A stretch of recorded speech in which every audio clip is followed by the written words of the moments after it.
আসসালামু আলাইকুম। Welcome back to my channel. কেমন আছেন আপনারা? আলহামদুলিল্লাহ, আমি ভালো আছি। আজকে আমি আপনাদের সামনে একটি নতুন রেসিপি নিয়ে আসলাম। এই শীতের দিনে কিন্তু অ্যাভেলেবেল পাওয়া যাচ্ছে সব ধরনের সবজি।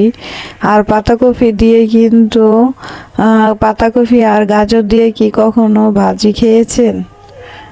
যদি না খেয়ে থাকেন তাহলে অবশ্যই এইভাবে একবার হলেও ট্রাই করে দেখবেন।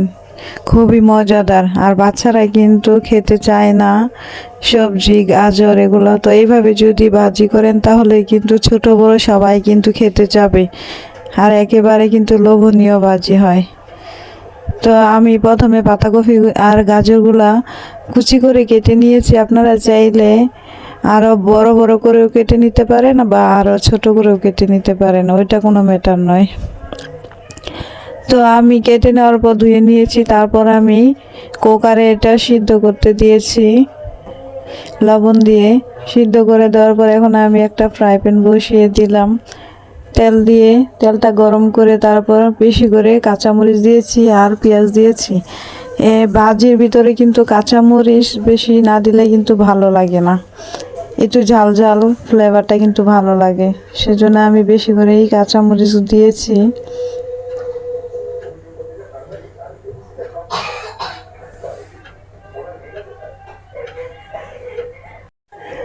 এখন পেঁয়াজ আর কাঁচামরিচগুলো একটু একটু লাল লাল হয়ে আসলে আমি পাতাকপি আর গাজরগুলো দিয়ে দিলাম সিদ্ধ করা। এখন কিন্তু আর বেশি টাইম লাগবে না হতে, কারণ এগুলো কিন্তু আগে থেকে সিদ্ধ করা ছিল। তো এখন আমি লবণটা একটু চেক করে নিব, যেহেতু আমি আগেই লবণ দিয়ে তারপর আমি সিদ্ধ করেছিলাম, সেজন্য একটু লবণটা চেক করে নিচ্ছি। আর এই ভাজিতে কিন্তু লবণ বেশি হলে কিন্তু খাওয়া যায় না।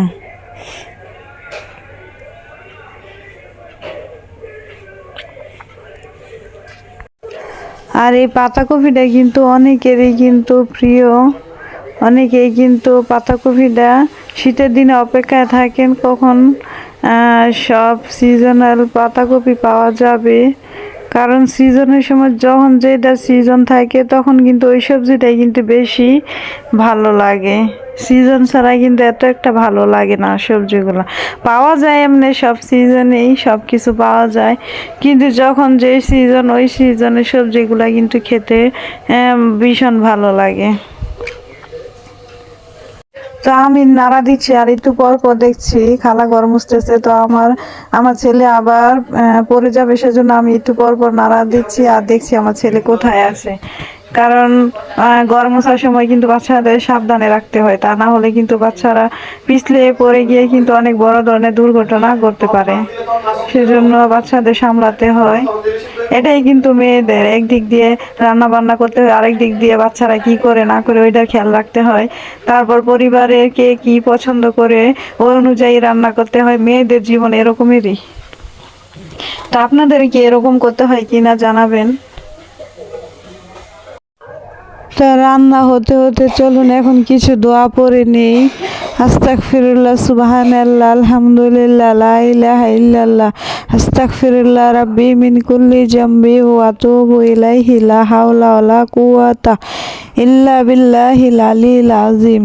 আমি জানি আপনারা সবাই এই দোয়াটা পারেন, কিন্তু আমাদের অনেক সময় কিন্তু মনে থাকে না দোয়াগুলো পড়ার জন্য। আমরা কাজের ফাঁকে ফাঁকে কিন্তু এই দোয়াগুলো পড়তে পারি।